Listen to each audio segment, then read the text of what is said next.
All right, I'm very, very happy to be with my good friends here and to continue with Owen, this time only in English. So, Owen, I was just saying to you that you've had this, I think you've had a life like maybe no one else. You grew up next to a teaching institute, I understand, in Big Sur, California, and all the great ones came. And so, from your very, very early youth, you've had this incredible opportunity. So, Cryon would call it a karmic setup. There are karmic setups, easy and very hard ones as well. And I'm not saying yours was easy, but I'd love to hear a little bit about what you've learned, the most important things that you've learned, and some of the your work in the Amazon jungle with master shamans, and a little bit about Joseph Rael, Beautiful Painted Arrow. So tell me a little bit about what you've learned and about your life. Well, a few things come to mind. Okay. One comes to mind that when I started 9 years ago, a church that was based in the Amazon called Santo Daime. Wait, you started a church? I started a church because I was introduced. The point of this is this. I'll just go to the point of it. The point of it is that I had a supervisor who was helping when I began this church, and it's a church that has branches around the world. Including where you live? Including that I started this in Toronto. Okay. From the trips I had to the Amazon, and it became clear that that was a path that I wanted to take. And so it gets more complicated because that path was a Christian, jungle, African, Uganda, a very, very mixed path. But it's basically a Christian path, and I was not brought up Christian, and I was not brought up anything except to be a free thinker. And if someone asked, what's your religion, we would say Mother Nature. And nature was my religion and still is in a certain way, certainly for sure, as it is all of ours. So, but the point that I want to make with that is that through the supervision of a person who is training me through the most difficult way, kind of like when Don Juan told Carlos Castanedas, you need to have an instigator. You need to always have an instigator in your life, a person who makes your life difficult. So I had a person who was making my life very difficult. An Amazonian shaman? No, a person from Montreal who was my supervisor. It was a Sagittarian woman who made my life miserable. She wasn't much of a supervisor, but what she did was this. She harassed me for nearly 2 years, and at the end of that 2 years, I was ready to give up. Give up what? Give up running this church. Give up being this whatever, for a competition, I guess. And so I was doing this ceremony, and with a single person, we were doing this together, and she got up to go to the bathroom, and the master from the astral sat down.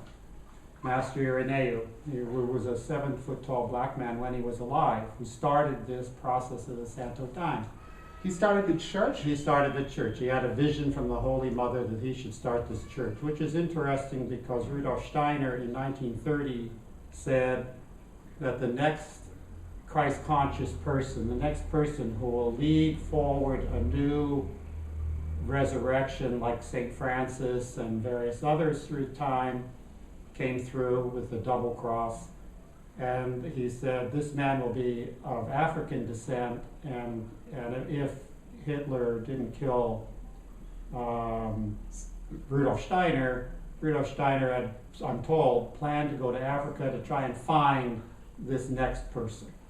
Well, the next person really, as far as we're concerned, actually emerged in the Amazon jungle, which is a good thing because it's the fastest growing spiritual community in the world, is in Brazil. So I've heard. Yeah, so the point of this is that when he sat down, he looked at me, pointed his finger at me and said, "You will not quit, and you will learn to keep your mouth shut and walk straight ahead." Well, I still haven't learned to keep my mouth shut, so I get myself into lots of trouble. But I have learned more to walk straight ahead and to not listen to other people, because what I learned was two things from this person. And I love them and thank them, my supervisor. I will thank them and love them forever. Because one, she taught me I never have to defend myself again to anyone. Because if God gave me the right to be here on this planet, then I am here with my own purpose, my own reasons, no matter how many times I open my mouth.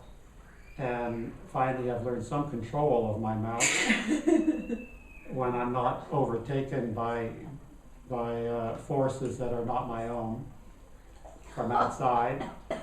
So, often? Well, what do you mean by that? you know, in the Bible there are lots of stories about the demons and devils that inhabit planet Earth. Sure, Jesus would throw out the demons. Yes, he would. And people like to deny that. People like not talk about it. People tell me all the time, don't talk about it. But I do talk about it because when we have, and it doesn't matter whether one believes it or not. I know about it. I know famous PhD psychotherapists like Dr. Edith Fiore. She wrote a book called The Unquiet Dead. She said 70% of her clients were spirit possessed. So I know about it. Yeah, and there's another woman, you Dr. have a book at Mooney. home Raymond Moody. called A woman. Yeah. Dr. Yeah. Mooney, I think. Mooney? Dr. Modi, Modi. who is a psychiatrist in the States, wrote a Remarkable wonderful Healing. book called Remarkable Healings, and it's worth reading because nowhere in the book does she say this is real, but when you finish her book, you have a sense, oh my goodness, this is real. And it's just her client stories about their being possessed and about how their illnesses are cleared up spontaneously when they are no longer possessed. Mm-hmm. And this is... Our ancestors were no fools. No. Well, they were sometimes. They're as foolish as we are today, right? Yes. Dr. Rolfe used to say, if you think in the Aristotelian thinking, then you're stuck. She'd always tell us, get out of your Aristotelian thinking, get into thinking in this new way. Because if you do it the way your grandfathers did it, you're going to be stuck the way your grandfather Yes, did it. yes. And we're not stuck there. We're in a new age, we're in a new life, and we need to free ourselves, but we're in a complicated situation because with the breakdown of the patriarchy, we're also in the breakdown that controls part of this patriarchy. And so when you have a breakdown of forces, you have this influx of other forces. And as crazy as all this gets in this possession, people being possessed, which is a great deal of what happens in crazy homes and on the street, and it's happening more and more. I guarantee you it is happening more and more and more. There are spirits are very unhappy. They don't know what to do. They are going into people. It's what I call walk-ins. Walk-ins create illness. If you take You're saying basically that the demons are using this opportunity to come in. and the confusion in our world, in this changing time, there is a much more activity that is going on, much more activity. And as I understand, when we weaken our aura, with alcohol and go to dangerous places like bars, or I understand, like for instance, bars, there are spirits who love alcohol and don't have bodies anymore. Maybe they've died. What do you say about that? I totally agree with you. It's even more than that. I went to a bar. A friend of mine was playing music there and asked all of our friends to come, and we went, and I just observed. And I'm not against it. This is not about bars. It's not this is not about that. It's about being aware. And it's about, so what did I see? I looked and I saw as people got a little more inebriated. Drunk, yes. Yes, they started, their voices got louder, and then somebody starts a fight. And I'm watching and I'm seeing that they didn't start the fight. Oh, wow. Something, I watched this Oh, coming wow. into the bar, and if you kind of go out, project your mind out and look from outside, you can see as more and more people get drunk in that bar, Oh. there's an energy that starts to lift from that bar. It's very interesting, and it's kind of, we're talking on the fringe here. And you This can is also hear fringe the talk. voices being a little different. Well, the As voices if always it's- get different when we're drunk, but what interests me is that it's a place where you lose control. Mhm. And when you've lost the control, you are inviting in because you are no longer, your auric field is no longer tight, Yes. Mhm. okay? And it's a problem in any kind of situation. Any whether- drug. Any drug can do this. So, but we're separating here because we started out, and we should get back to that. Yes. Very well. Okay, and what we started out with was shamanism. And shamanism does not use drugs. Okay. Okay, there's a distinction one needs to make between drugs, which are habit forming, which are basically poisons. They are mixed together, and they are diluted down, cocaine and various other kinds of drugs and medical drugs. And the humor here, of course, is that in any major city, the biggest stores are called drug stores. Uh-huh. Mhm. And they sell legal drugs, like Percocets and things that people can get totally hooked on, sleeping pills and so forth. Those are the drug stores. Which will weaken our auras and open us to spirit possession. Is that right? That is also, well, of course, because any drug Yeah. that we get habituated to, okay, so the key here is this. The key to me is this. If there is something that's going on inside of our psyche where we are unhappy, where we feel that we have been criticized down, that we do not feel ourselves, that we feel that there is inside of ourselves a weakness, a hate, a despair, that's a vibration. Hmm. And that vibration attracts other vibrations that want to support that. And that is what often attracts some kind of energy that is not a positive energy. It could be, since we're talking about demons, it could be a dark force. It could be a person in our life who continues to put us down. A marriage or not married, it doesn't matter, but we've somehow found a person who is really critical and negative of us so that we can support our own feeling of being inferior. Hmm. And this is part of that key of healing is, well, there was a wonderful book, there are a couple books, but one of these books years ago I read was 10 Cures of AIDS. Ah. And these people, one was leaving the hospital to go home and die. They gave him 5 days to die. He went home, and instead of going home, he moved out of the city in New York City, he moved out of the gay ghetto in New York, and he moved to the country. And he left his friends, and in a couple of years he was 100% Whoa. cured of AIDS. He was not HIV anymore. He left also his old habits He and left his old. the 10 things that these people had in common. The only thing they had in common, because they all cured themselves in 10 different ways. Some did similar things, some did acupuncture, some did this, some did that, some did nothing, except go to a place. That was what they had in common. They all went to a place which was calm and supportive. Hmm. And they got out of the negative and the confusion and the illness and the so forth. That's what they had in common. For them, that worked. It worked. They supported it, some with homeopathy, some with herbs, none of them with chemotherapy, none of them with the new age drugs. They didn't use any of that. They used a different way, and they were all cured, of 100% cured of AIDS and HIV.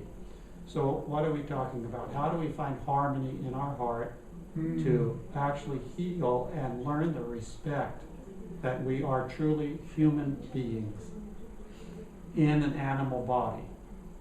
Which reminds me of my little Bichon dog, Sam. I saw one day at the farm that Sam, when he got up from I don't think he ever slept, because in an instant, you know how dogs are, in an instant he was barking at somebody, and I knew he looked like he was sound asleep, but he got up. You know how dogs shake? They go, Yes, of course. they shake. And that day I saw all the stuff fly off of Sam. Fly off.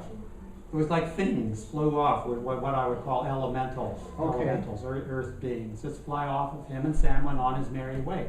And dogs know how to do that, so I started doing it too, you know? It's like when I feel like, wait a minute, suddenly I'm not feeling so good. Okay, Yes. I was feeling fine, now I'm not feeling so good. Where did that come from? So in the past, I think it was me, right? I'm not feeling good. What did I eat? Or, okay, well, I learned that, wait a minute, how could I be feeling good 1 second, and then a moment later, I'm not feeling so good? So Sam gave me a big lesson. So I started to shake myself like I was a rag doll. And if I get it early enough, I could actually shake off what's come on. What can come on? A person's jealousy of me, a person's anger of me, a person's projected thoughts of me. And we know that thought moves faster than the speed of light, Huh. right? So I'm Yes. sure everybody, you know, people say, I'm not psychic, I'm not this, but I say this, the same thing I say it all the time to people. Do you ever pick the phone up and the person you are going to call is right there on the other line before you call? Yes. Right? Everybody has that experience that I know. Okay? And I say, what do you mean you're not psychic? Thought travels faster than the speed of light, and that person who was calling you thought of you, and you just picked up the thought, and you were good. Oh, maybe I should call Alice. Except Alice is on the line already when you pick it up. Right? It didn't ring even. That's how these And things we've all had happen. this, yes. Okay, and everybody has that. So, anyway, there we're on and off the subject, because the subject is about the Amazon. And the Amazon is one of the most beautiful places in the world, but I realize that it's not that much more beautiful than my farm in Ontario. Huh. Everywhere is beautiful. Where I am here is beautiful. And I'd like to see what happens in the Sri Aurobindo ashram area of Auroville. Auroville is the new city of Sri Aurobindo. And they planted 3 or 4 million trees, native trees, after the English cut them all down. They replanted the whole area around the Bay of Bengal, of the ashram area, of the new city. And they have fresh water there, and they're the only place around that has fresh water, because they replanted the whole area. And I look here, and I would love to see this whole area more replanted with what might have been here before, even though times have changed. That's kind of off the subject, but that's part of the healing that needs to happen on planet Earth. And we need to do that in ourselves, because our body is sacred. Our body is our vehicle. I tell people, would you put that in your gas tank? I mean, the crap that you've come here eating in my office, would you put that in your gas tank? You know, your car can't run on it. And how do you expect yourself to run on it? So what we put in our body is because we're a chemical machine. We're a magnificent chemical miracle machine. And what you put in it is how it turns out your energy for you. And so if you put in it the stuff that's so much prevalent on the market that you see in the supermarkets, people putting into their carts, then no wonder we have diabetes and illnesses and cancers. And we want to remember from our last talk that cancer is bugs. In most situations, it's bugs. Even genetic cancer is bugs. That has been proven. You mean bacteria, worms, viruses? Viruses, parasites. Yes. The brilliant doctor, Dr. Royal Rife, in the 1930s, mid-30s, was asked by a pharmaceutical company and a university to find the cause of cancer and what is cancer. He found the cause of cancer.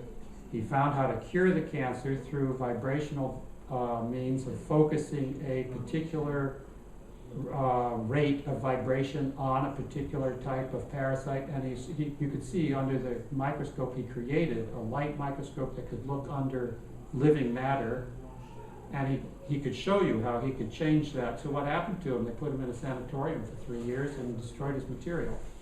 That's a subject we could get into. Yeah, that's a big subject. The evil, I don't know what to call it. I don't want to call it evil, but a system that persecutes people who want to bring healing to the world. Um, I heard on one of your, now again, I want to talk about your website. You say medicalintuitive.ca, yes? Yes.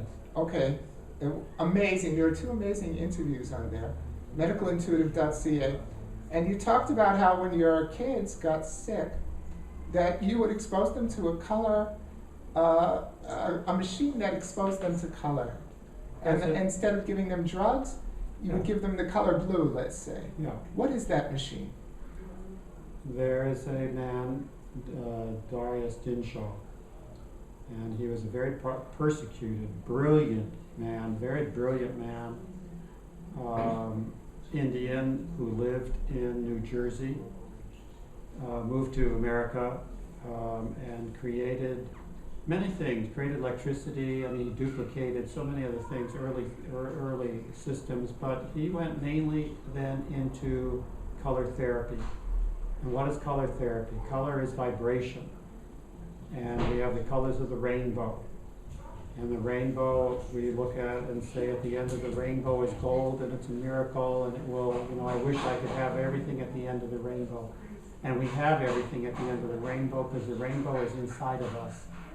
We are light, we are color, we are vibration of that. And so for 100 years now, we have had a system of color therapy.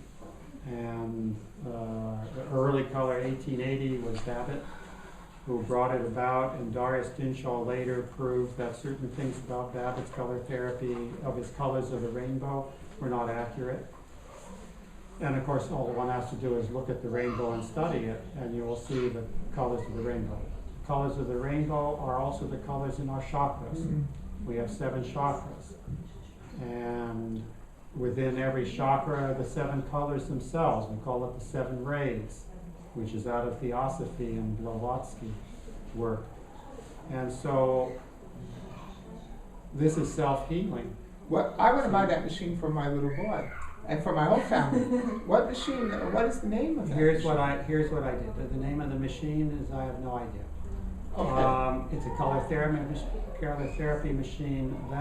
Here's how I got it.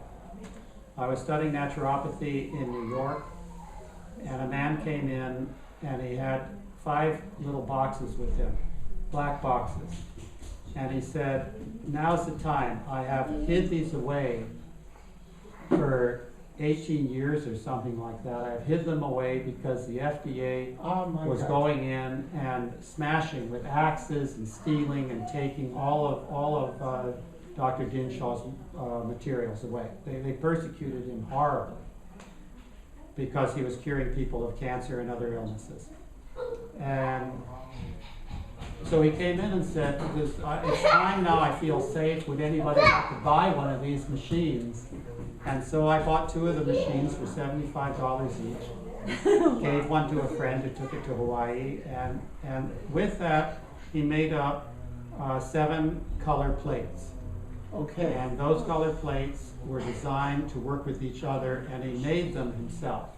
He poured the color, he poured the glass, and made these plates himself. Okay, so that's not available anymore. So what did I do for clients? I go and I match the color with cedar gels. Okay. Cedar gels have all the vibrational color, and then I would take, the old-time projectors. So the old-time projector that you put the slide in, or any kind of projector, you can use to shine the color and create a color therapy healing. Okay. You can use a spotlight and have the color shine. So the colors are very simple. All this is really very simple. Okay. And It's simple because if you take red, we think of red always as hot. Okay? And if you take blue, you think of blue as cold. Right? Okay? So the hot colors, the lower chakras, the first chakra is red, orange, yellow. Okay, then we get to our heart, which is green, and blue. And as we go up, we get into the cooler colors. Okay, so whether it's hot or cold, each color has its influence. So I remember shining on this man who had gotten into a very serious cold situation. He was having a hard time breathing, very hard time breathing. And I was shining orange on him, and in about 15 minutes, he sat up in the bed and said, "My God, for the first time, I can breathe." Amazing. In years. Amazing. And it was very simple. It was one of those great times that you learn yourself, wow, this works, you know? Whoa. And I'm always happy to find a situation where I can say, man, that works. It really does work. Homeopathy really does work. You're not just giving this to somebody and not seeing an immediate reaction, because every so often you give it to somebody and you have an immediate reaction. And that's always very encouraging. Okay. You know you did it right. Yeah, I bet it is. Can I ask something? Sure. Just one last little thing. You don't know, like a machine I could order on the internet. You don't have a name or a company or anything. I have like never seen anyone make machines like this again, that? Okay. actually. But it really is easy to make. It's very easy to make. Okay. Thank you. Nikki, yes, go ahead. I wanted to ask about when you're saying that you see blueprints of the person's illness, and I wanted to know if you see this with your mind's eye, if you actually get a vision of what it looks like, and what does it look like when you're Well, looking at somebody who's ill with a certain vibration? Okay, Does it look colorful to you? Or we can you all describe it? use words. We use language, and the language is confusing sometimes. So I will say, I see this, but the question is, do I see it or do I feel it? Do I sense it? How do I experience it? Does my body pick it up as body language? Okay, so what one has to do is respect all of it. See, and we have two kinds of people for sure that I've learned this the hard way through my father-in-law. We have people who think, and we have people who see. And if you ask a seer to see something, they will tell you, I don't see it. But if you ask a thinker to think it, they can think it. See, and if you, so I would learn this because I was teaching a course by Robert Fritz. It's a book that everybody should read. It's called The Path of Least Resistance. It's a book about holding vision.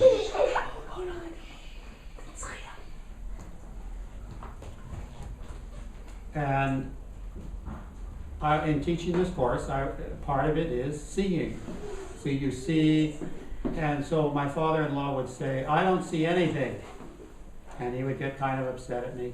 And then I finally discovered why he and I had a difficulty, because I'm an architect. I'm not trained as an architect, but I build houses and I build temples and things. I love building.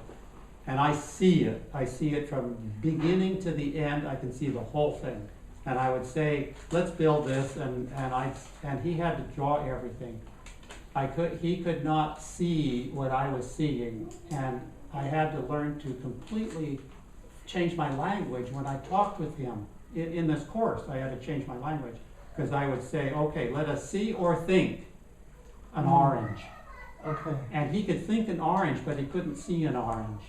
He couldn't visualize it. He couldn't imagine it. He couldn't imagine it in that way, but if he thought it, then he had it. He had the orange. Okay, so what's important is that to respect that there are all different ways of being able to take information in. And I'm saying this to give people the opportunity to understand that everybody can do this, okay? Don't think you cannot do this. Everybody can do this, but it takes a bit of encouragement, a bit of training. Just like everybody, no matter how bad they sing, can sing in tune.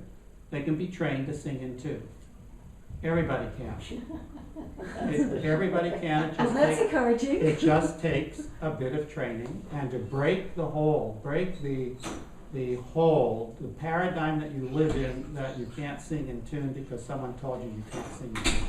I've taken, because in our church we sing a lot, and it drives me crazy hearing people sing out of tune, so I have to take them, sit them down at the piano, and train them that they can sing in tune, and sometimes it takes 20 minutes to do it, and they can sing in tune after that most of the time.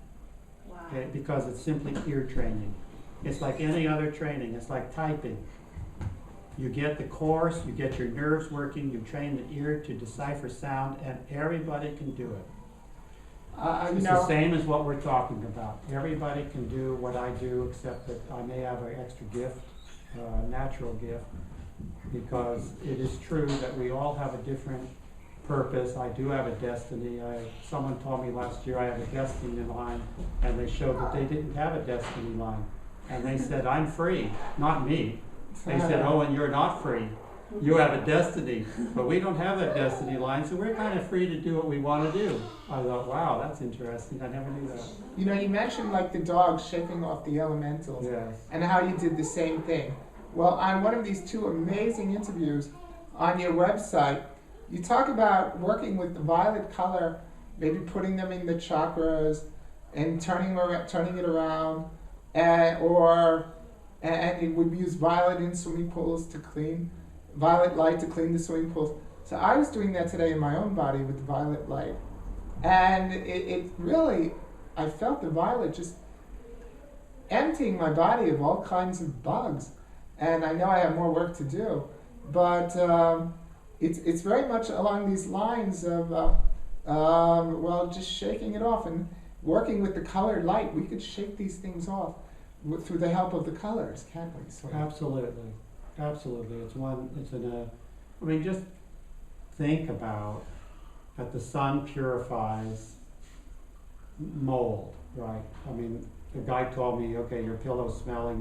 We complain at the farm because it gets damp at the pillow smell. He said, you don't need to have your pillows cleaned. Take your pillows outside and leave them in the sun for 2 hours, and it will kill the mold. Okay, because it cannot grow because the ultraviolet rays will kill it. See, so there are a lot of ways, because the ultraviolet rays, because what do we have? Ultraviolet light. Okay, and the ultraviolet light we can manifest within ourselves. It doesn't kill us, but it will purify the bugs. I tell people you could go to one of the big stores and you buy an ultraviolet light. It costs about $300 to buy an ultraviolet light. That ultraviolet light goes into your water system. That's what they sell it for. It shines, your water runs through it. It kills the virus and bacteria that's in your water. Okay, so we manifest that in ourselves, and kids are really good at this. Kids can kill 80% of the candida, fungus, mold that they have in their body in 3 minutes. They can do that because they don't have anything that says I can't do it. Okay. We grow up and we have all these things that say, no, I can't do it. I got to go to the doctor and get a pill. Okay, the kid doesn't know about pills, so he'll just do it. Indeed. So, and parasites, this is a major subject. You know, we're animal bodies. We're in a world that people don't like to think about, that they have, the mother brings her kid, the kid is doing poorly at school, he used to do well, he's lost his friends, he doesn't have interest in playing hockey anymore, Canada. And I look at her and I say, your son has worms, and he's had worms for a while. Children have worms. And we clear up the worms, and I guarantee you that he will do better. We clear up the worms, the mother goes, oh, worms? Yes, he has worms. Wow. And they're bad. This kid has bad worms. They've really affected his system. He's not well. And he's showing all kinds of various symptoms which are never picked up by the doctor. So we clear up his worms, his grades go up, he goes back on the hockey team, he starts calling his friends, and he's a lot happier kid. My. Okay, and if we did nothing else but clear up the worm problem, that's already an enormous boost for his immune system. And you do it with things like you talk in the interview. I recommend those interviews. You do it with things like diet, and with special, like you talked about Neurogen DH something. Neurogen DHA, super Neurogen DHA is a algae that every pregnant woman should be taking. Ooh. Because it builds the brain. Super Neurogen DHA is a fatty acid made from algae oil, and it goes directly to the brain, whereas fatty acid fish oil has to be broken down, digested, and it does not cross the brain barrier as easily as super Neurogen DHA from the algae. So I can tell you it makes a huge difference. I know it myself. Even though I was giving it out to people, I wasn't taking it myself, and I was finding in my good old age here that I was starting to lose thoughts. I'd have a thought and it was gone, and I was not liking this. And I went and had a session with a teacher, Dr. Gounod, a brilliant homeopath MD from France, same area of Grenoble. And he said, oh, okay, you better take 2 of these pills a day.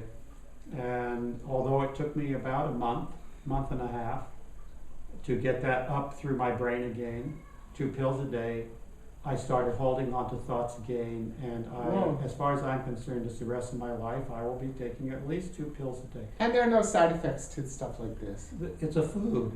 It's a food. So I recommend certain foods like spirulina, chlorogen. These are the algae in the world, and the algae are direct food sources. They go directly into your body, and the body requires good protein to live on. It does not require huge amounts of the sugars, the salts, the crap food, the white breads. It does not require that. Your gas car cannot run on that, but your gas car runs on good gasoline. Algae is an incredible source of this. Okay. Incredible source. In fact, they're making, just as a funny thing, they're using algae to make gasoline instead of corn. They're using algae. Are they? Yeah, they are. I would love to Looking get into it. get back into this church. I mean, talk about your church a little. Are you the head of the Canada branch of this worldwide church, or No, I started the church in Toronto. you started the whole worldwide church? No. Or? I started my branch of the church Ah. in Toronto. There was a branch in Montreal. So I was the second church. Then in every spiritual organization, which are the most intense, what can I say? If people are going to change their lives and they enter into a spiritual organization, you're going to have backbiting, fighting. Indeed. All this crap comes up, which doesn't come up as violently as in other organizations. So in my own progress, people didn't like me because they thought they could do it better than me. And instead of just saying, I'd like to go off and do another one of these, like I did, which is what I said, hey, I want to do one of these too. I'd like to start this light. Well, there's a whole other story about that, because my karma, as it turns out, from my higher sources up there, was to actually start a church in Toronto, which I didn't know. But I ended up moving to Toronto because one of the great beings of our world, Jesus, talked to me and said one day, you moved to Toronto. I didn't know why. I was happy in New York. But every so often I listened to something like this, and I moved to Toronto with my family. And I still didn't know, but it was after a past life regression that I spent 3 hours in this regression being at the time of Jesus, which is why it's a very important trip for me this time, because I didn't know that the first time I came. It's a very important trip because I was here before. And that's why I want to go to some of the sacred sites, because some of those sacred sites I've been to before. Even though I had a sense of it when I was first here, I didn't know anything about it. Okay. Now I know something about it anyway. So it appears that part of my destiny in this life was to start this point of light, this point of sacred light, bringing in through the sacred medicine of the jungle into sharing this in different parts of the world. Okay. So The point of light being the church. point of light being that the church is only the salal, the church is the house. It's the vehicle in which this light is sung into the world, because we do a lot of singing. How nice. I'd love to know about, what is the name of the religion? The religion is called Santo Daime. Daime in Portuguese means give me. Give me the holy light. Give me the way. Give me the opening into being with God. The work we do every month, 2 concentrations, and the point of the concentration is to sit in total silence, to really find that silence, and to find that silence in yourself. You are inviting yourself to find that silence with God. Yes. And that's part of the work that happens in this church, is to bring people into that communion with themselves, to bring them into that, you could say, the yogic practice of silence. Hmm. And it takes training. It takes time for people to be able to actually commit themselves to sit there and not move, not get up to the bathroom, not move their papers, not be uncomfortable. And some of the hymns we talk about, don't run, right? Stay in your place. Essentially, it's stay in your place. So stay in your place even when you're uncomfortable. Stay in your place when you feel the urge to run.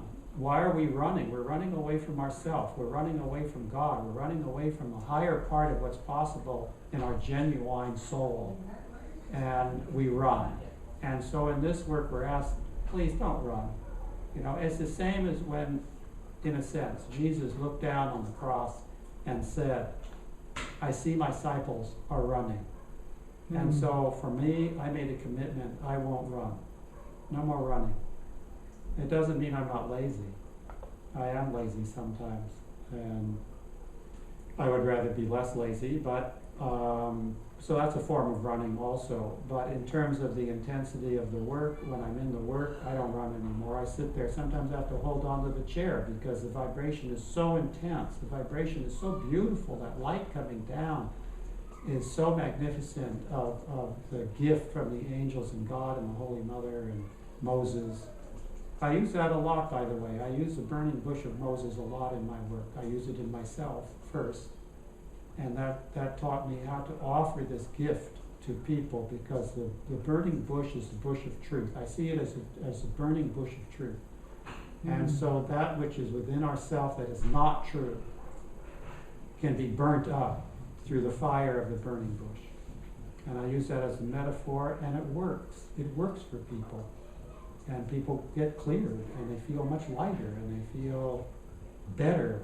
And it's one of the many ways that our imagination can create ways to heal ourselves. You know, Owen, in your website, on one of the two of them, maybe it was medicalintuitive.ca, aside from the interviews, you say that your work, you help us to to heal our resistance to peace and love in our emotional, physical, and spiritual bodies.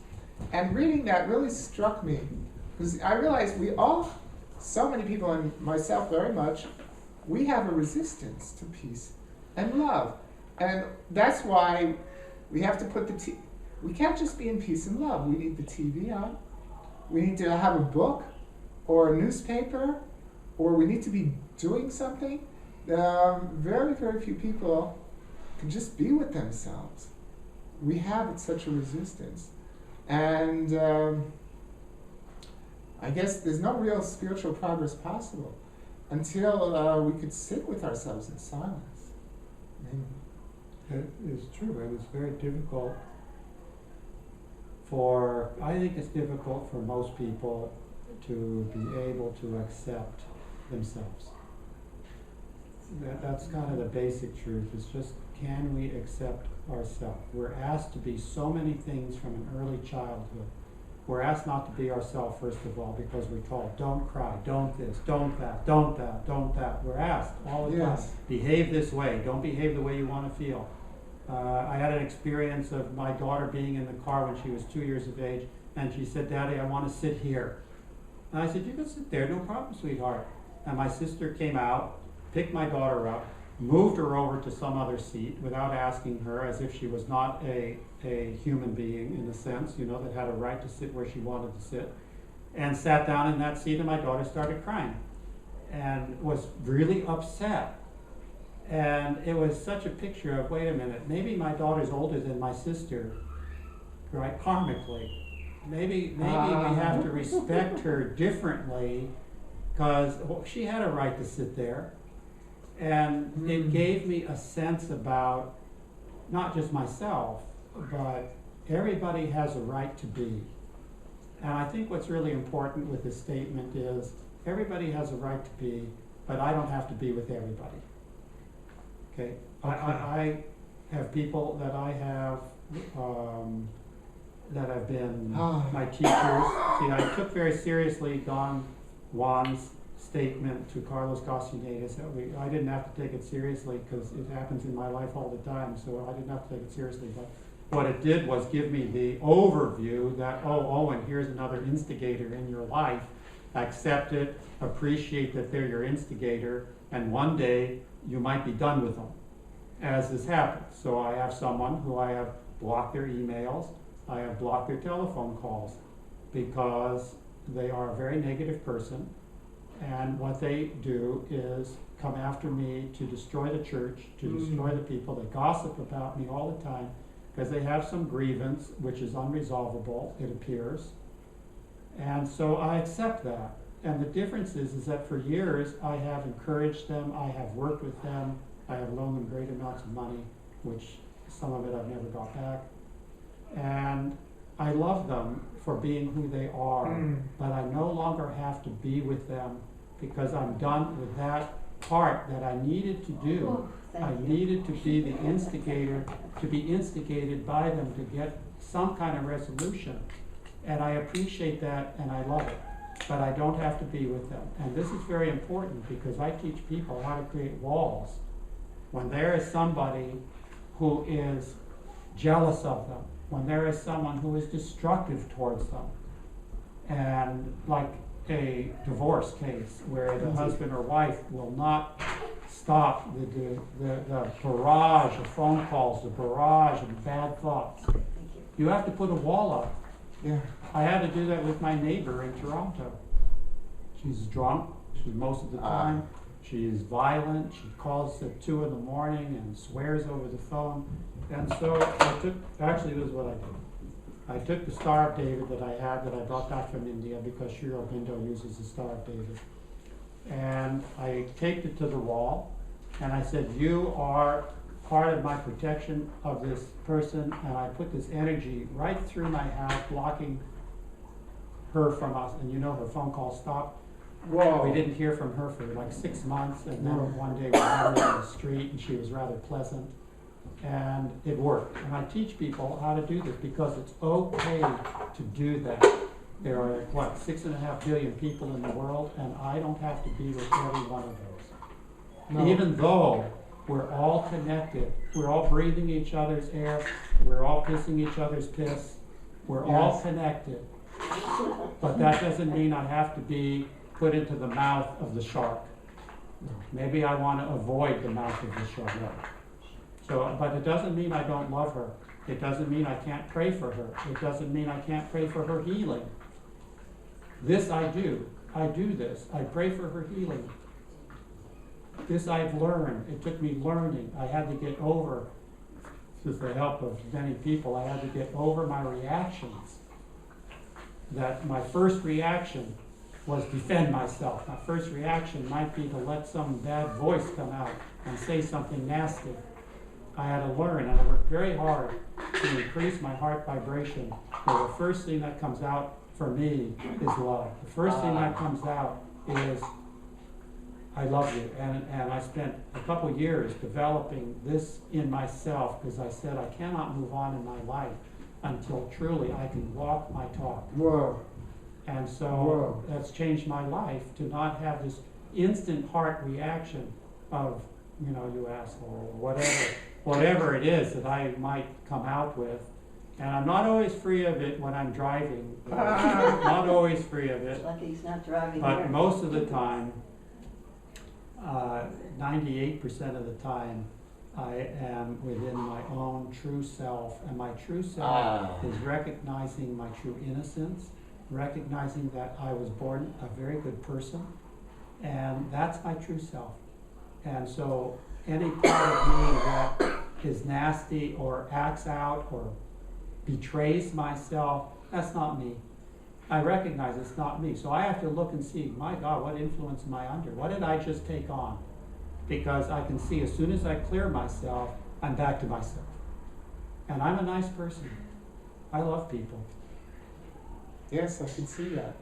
Can I ask you a question? Sure. You talked about forgiveness before, and I've been listening to this, and we talked about the workshop, on Friday. Feels like the base of two questions. One, it feels like the base of the forgiveness is forgiving ourselves, because you talked about the things that are put on us, from a very early age. I wondered if you felt that way. And the second thing was, you talked about this experience with your neighbor. How do you connect this with forgiveness? Well, first of all, I know that the neighbor, cannot help herself. Correct. Okay, she cannot help herself. She has had a certain upbringing. I am sorry for her because she's extremely talented. She actually was a brilliant woman.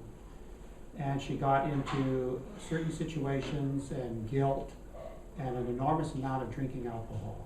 Enormous amount of drinking. And so she became, you could say, demonized by alcohol.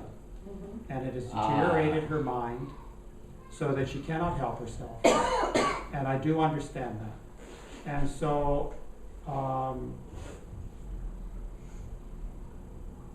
that was simple. If I can understand that somebody cannot help themselves, they have to be responsible still for their behavior and actions. We all have to be responsible for our behavior and actions.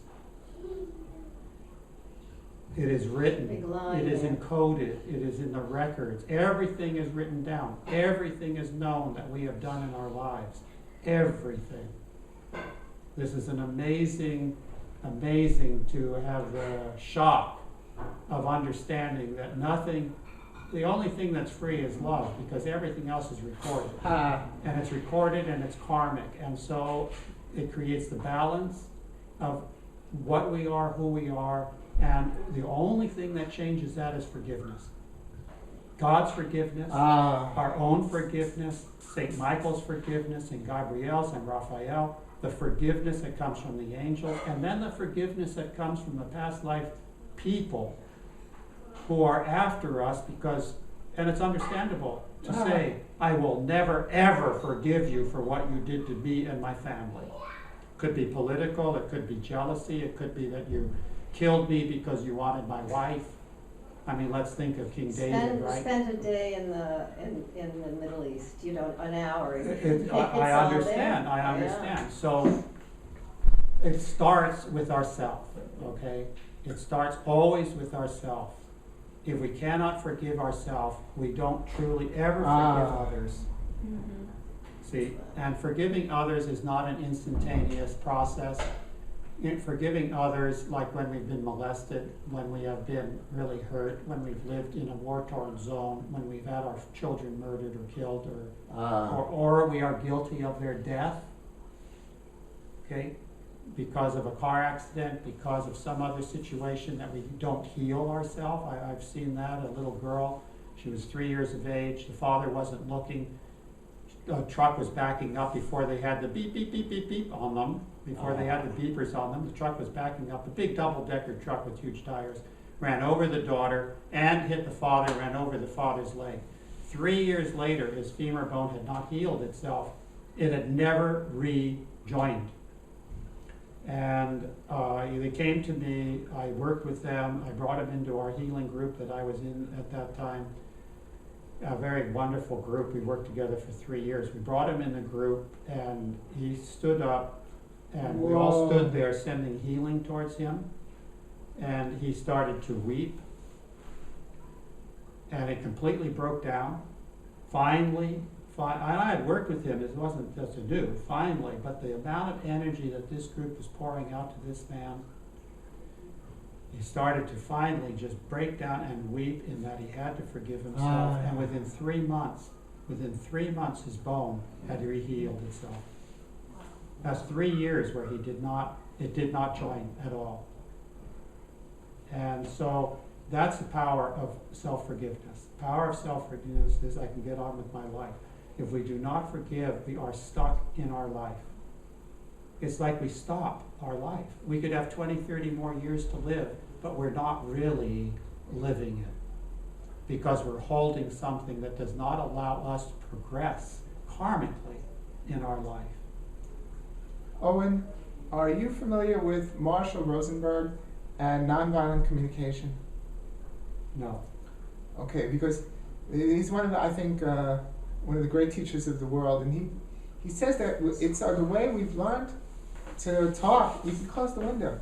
To talk and communicate, also with ourselves and also with everyone around us, that it's like it's a whole way of communication that we learn, that replaces the original language that we knew when we were babies, which was a language of feelings and needs, and replaces the feelings and needs based way of communicating with a language of diagnosis. And the problem with you is, and so on and so forth. And well, I'm a big believer in this amazing work called nonviolent communication, which they're bringing all over the world. And when we could learn to stop using what he calls the jackal language of labeling, and good and bad, and right and wrong, and diagnosing, and learn to speak a language of the heart, of what is the person, to go beyond what they're maybe thinking, because maybe their thoughts are not very nice at all, and not to label them as schizophrenic or paranoid, or just another form of professional, what he calls jackal language, but to connect what the feelings and needs are behind the thoughts that they may be, the negative thoughts that they may be having towards us. When we could hear and see those feelings and needs, then we see and feel what's alive in them. And so we don't have to respond back with anger. And so anyway, it's an amazing work, which I've recommended before. So we all learn to need to communicate in a completely different way, in a very different way, let's put it that way. I'd like to ask you, well, you talk about demons. Edith Fiore's book about the Unquiet Dead, which is an amazing book, she differentiates between disincarnated human beings who, for whatever reason, don't want to go to the light. Maybe they're addicted and they want more of what they were addicted to, whether it's sex or alcohol or drugs or food. And so they seek someone to possess because they're still alive even though their body is dead, because we don't die. And demon possession, shouldn't we differentiate between these two things? Absolutely, because these are not demons. They may be possessed by a demon, literally possessed by a demon, so that when a person, which I call a walk-in, who is a discarnate spirit, a person who has died, who has gone up to another level, and does not know that, for a variety of reasons, it often happens in hospitals, where there will be two hospitals people. Are dangerous, are they Very not? dangerous. So a person dies in a hospital, they may die of well, I had this as a case. A person died of cancer, a man, very bitter man, very angry, bitter man. He had systemic cancer. A young lady who was 24 was in the hospital with a very simple operation, but they had to put her under for it. Which weakened her aura, no? Weakened her aura, and because she's not present, because she's under the anesthesia, she's asleep, and this guy's floating around the hospital. Whoa. He had just died, and he says, "Oh, I don't want to leave," and he's angry and bitter, and he moves into her. 3 years later, she has cancer.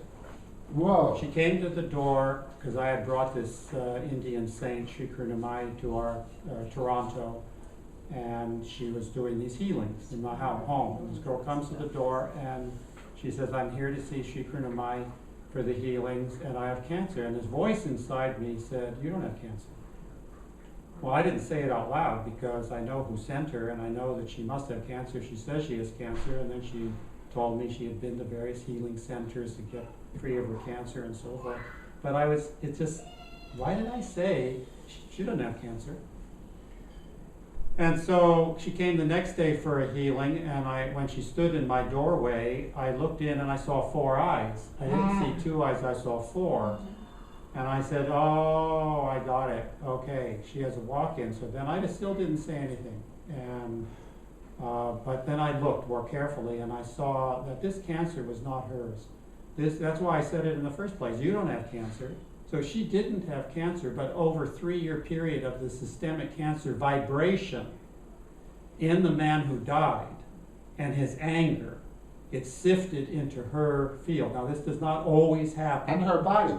It was in her It body. became in her body. Yes. The vibration of the cancer became her cancer. Yes. And eventually, she was not a patient of mine. Eventually, she actually died from it. Mm-hmm. And What you call a walk-in, other people would call a disincarnate human being who didn't go to the light and attached himself. that's right. So that's just two ways. For me, it's just I wrote down in my chart, walk in, and Okay. when I do my chart, and I start with numbers, what is the vibration of the liver, kidney, gallbladder, all the body parts and everything, bones, so forth. And I start out and I get 1 or 2 numbers. It's confusion. It's like I start out, wait a minute, this is, and then I go to the other side of my page and I look under walk-in. Okay? Do they Okay. have a walk-in? Am I confused here because the answers are not correct? Because normally it's very clear, 20, 25, 20, 15, 20, 25. I mean, we're a sick race right now. No doubt. So, because 15 years ago, my readings would be 20, 35, 45, 30, 25. Babies come in the world at 65, 70, 80, 90, will to live, 90, 95. That's what we come in at. And to think, and my farm animals were 70, 65, Oh, wow. 40, 45, but humans come in 20, 25, 20, 20, 25. This is a normal rate. They of come this in, they're race born today. with 20? No. Very No. rare, very rare. No, they're born, like I have some granddaughters and nieces, and they're born 85, 90. Like strong will to live. Strong will to live. Strong body will to Strong live. body will to live, and a strong body, a true healthy body. Yes. Then they Okay. watch TV. Before all that starts, before the cheese, before the bread, before the wheat, before the allergens start, before the fights between mom and dad, Ah. separations, the divorces, before all this starts, they come in, man, I'm ready to go. They're in category 1. See, we talked about miasms earlier. Miasm, that's a sore category. And slowly, they end up down here. So I can tell you, 15 years ago, I never had kids who would come into category 3.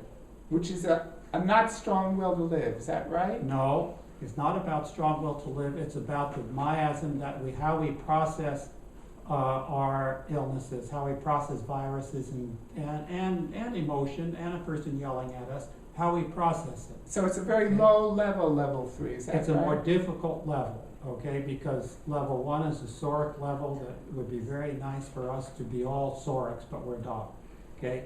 And in the late 1800s, we developed a tuberculinic miasm. Why? Because in Industrial Revolution, people stopped feeling loved.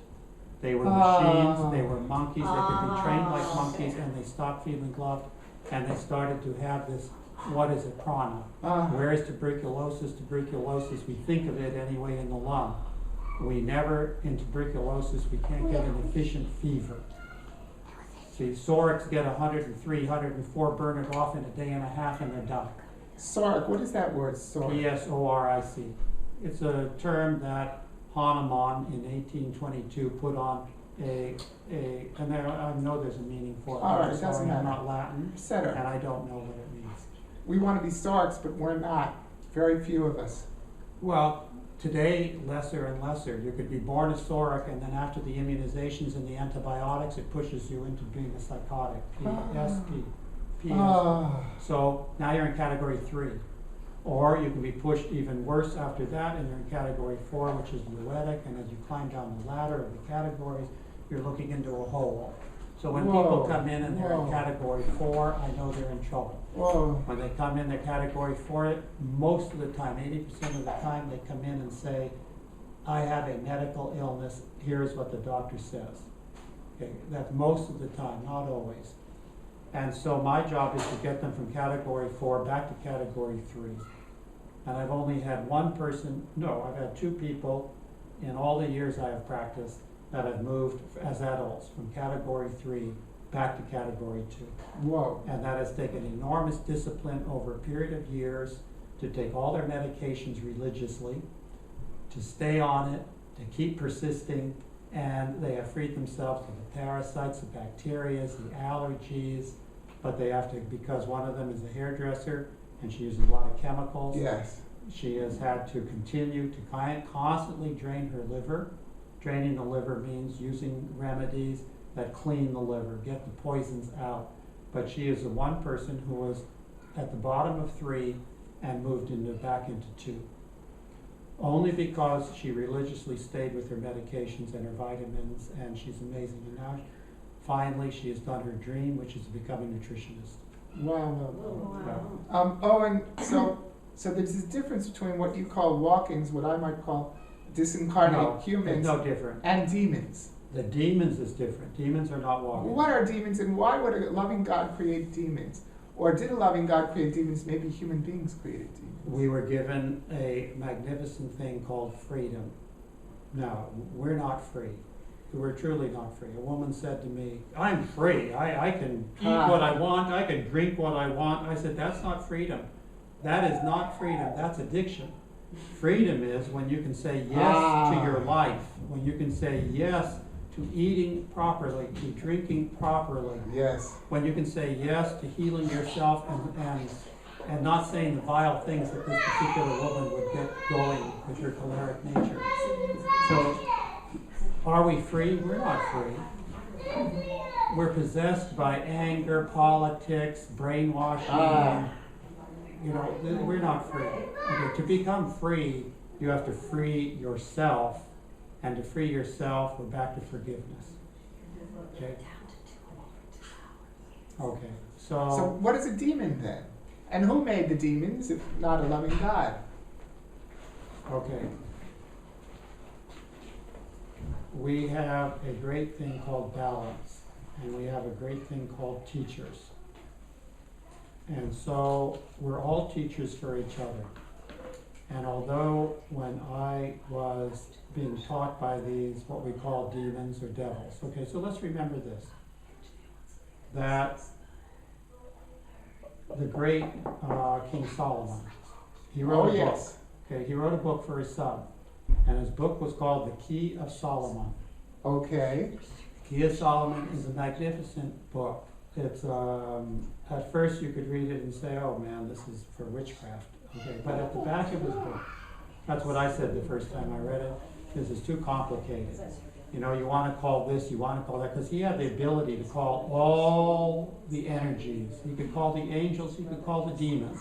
That's the tradition, yes. Okay, so, but at the end of his book, he says, without going into it, he says, and there are 7 levels of demons and devils. And having seen in myself that I was possessed as a child and possessed through my life with this devil, which I finally freed myself of and changed my life dramatically, I said, I better learn this.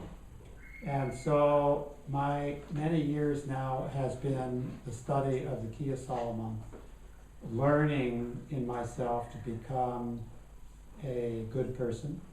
And in this good person, there's a charity.